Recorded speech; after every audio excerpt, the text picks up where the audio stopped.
She pointed a camera at her neighbor and built an empire. He pointed nothing at her and destroyed it.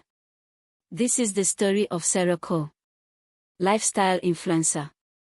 500,000 followers.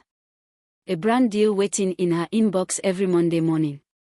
From the outside she had everything. But here is what nobody knew: every single warm moment you saw on her page was a lie she had rehearsed the night before. And the sweet old man at the center of it all? He had no idea he was the product. But someone else did. And she had been watching Sara far longer than Sara had been watching him.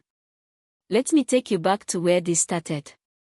Sara Cole is sitting alone in her apartment at 11 o'clock at night. Ring lights everywhere. Phone in her hand. 80,000 followers. Same number as 3 months ago. She just lost a brand deal, the third one this month, and her rent is due in 9 days.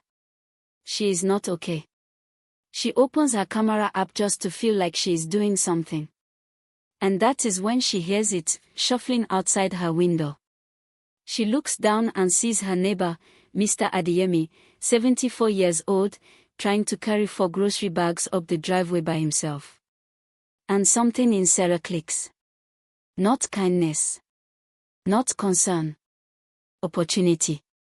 She grabs her phone and runs downstairs. And yes, she helps him. She takes the bags. She walks slowly beside him. She laughs at his jokes. But her phone is recording the entire time and she knows exactly what angle the camera is on. She posts it that night. By morning the video has 100,000 views. The comments are pouring in: she is so real. This is what the internet needs. She actually cares, you can just feel it. Sara sits in bed reading every single comment and she feels 2 things at the same time. She feels guilty. And she feels nothing is going to stop her from doing it again.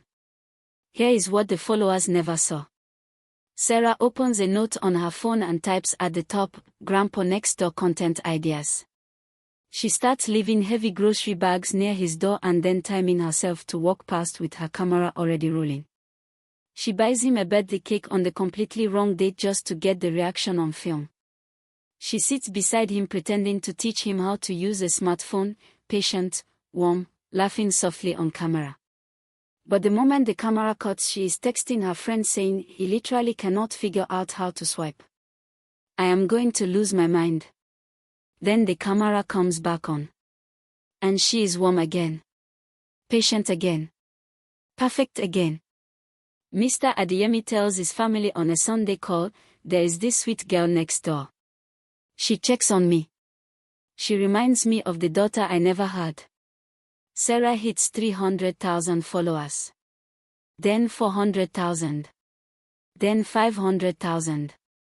A home goods brand slides into her inbox. 6-figure deal. They love the multi-generational warmth of her content. Those are the exact words they use. Multi-generational warmth. Sara signs the contract and pops a bottle of wine alone in her apartment. Next door, Mr. Adeyemi leaves a plate of food at her door with a handwritten note that says, "For my favorite neighbor." She steps over it to take out the trash. Now here is where the story changes completely. And I need you to pay attention because this is the part nobody saw coming. Simi Adeyemi is 31 years old.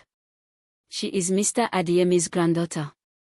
She is also an investigative journalist at one of the largest digital media outlets in the country. And for 8 months before she ever set foot in her grandfather's apartment, she had already been building a database. A database of influencers who built their audiences on what she called the loneliness economy, content creators who had figured out that filming vulnerable people generated more engagement than almost anything else. She had 12 names on that list. Sara Cole was not one of them. Yet. Simi visits her grandfather and he does what proud grandfathers do, he grabs his tablet and shows her Sara's page. He points at himself on screen like a child who just discovered television. He is laughing. He is so happy. Simi watches one video. Then another. Then another. She smiles the whole time for her grandfather. But that night alone in her childhood bedroom, she opens her laptop and watches every single video from the very beginning. And she starts catching things. The lighting is too perfect for something spontaneous. The camera angles change mid-scene in a way that requires a second setup. Mr. Adeyemi always happens to say something quotable right when the camera is closest to his face. Then she finds the tweets. Old tweets. 2 years old.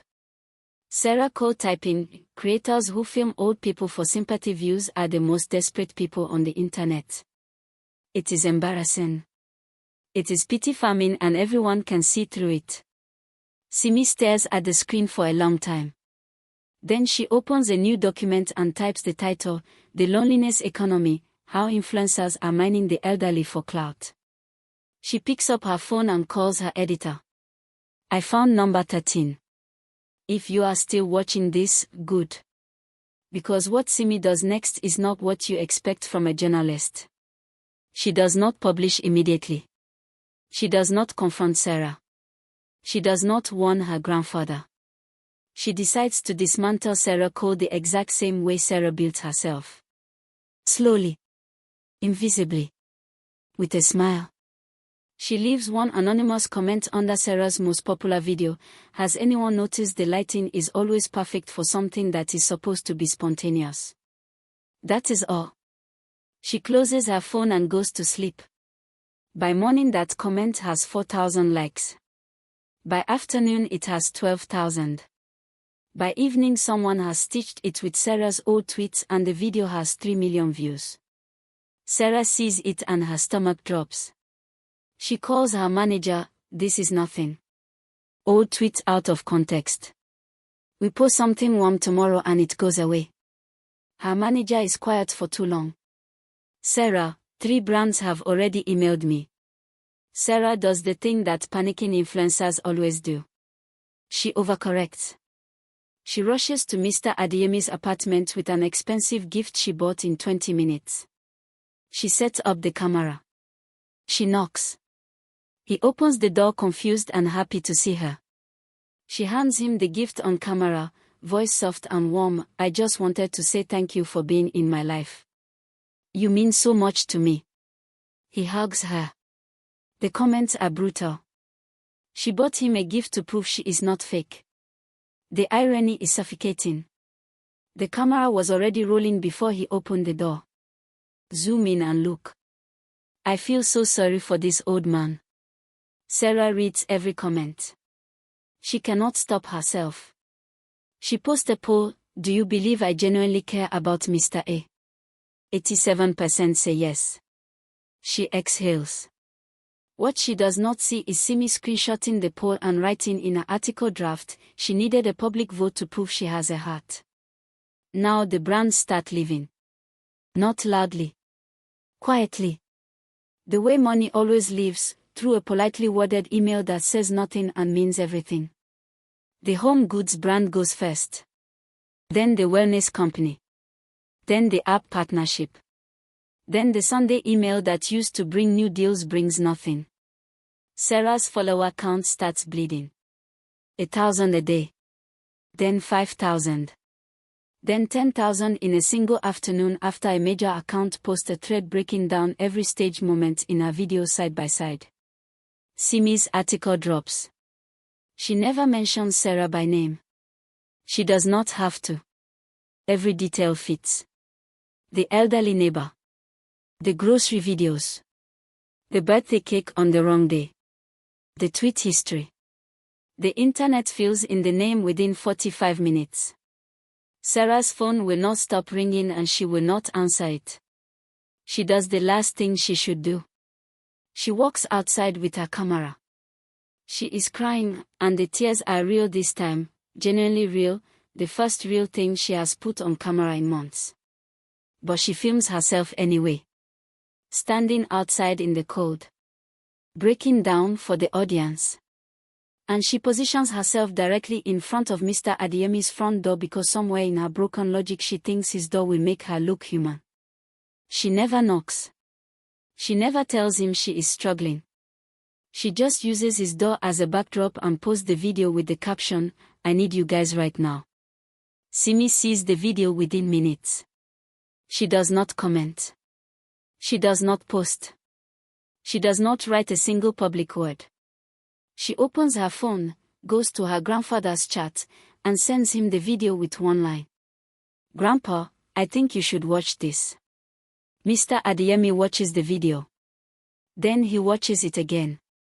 He does not fully understand the controversy surrounding it.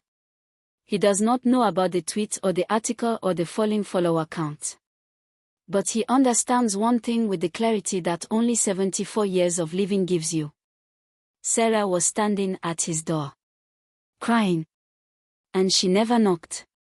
He sits in his chair for a long time. Then he puts on his slippers, walks next door, and knocks on Sarah's door. She opens it expecting cameras, expecting more chaos. Instead she finds a 74-year-old man in house slippers holding nothing. He looks at her for a moment and says, "I saw the video. I didn't know you were hurting. Why didn't you knock?" Sarah opens her mouth. Nothing comes out. He says, "I have been praying for you. I hope you find what you are really looking for." Then he turns around and walks back to his apartment. No anger. No confrontation. No dramatic speech. Just a door closing softly. And Sarah standing in the hallway realizing that the most viewed thing she ever posted was the moment she proved she never really saw him at all. Here is what happened after. Sarah's channel never fully recovered. She took a 4-month break, came back smaller and quieter, and never filmed a neighbor again. Simi's article won an award. She went on to expose 4 more creators on her list. Mr. Adeyemi never watched another one of Sarah's videos. Not out of anger. He just did not see the point. But every Sunday without fail he still left food at her door. Because that is who he was. And no camera was ever going to change that. If this story made you feel something, good. Because this is happening right now on every platform you use. Someone is being filmed without knowing their content. Someone is being mined for warmth they are giving away for free. The question is not whether you have seen it. The question is whether you have liked it. Share this video with someone who needs to hear it. And if you want more stories like this one, the kind that make you think long after the video ends, subscribe. Because I am just getting started. African Folktales by Kes.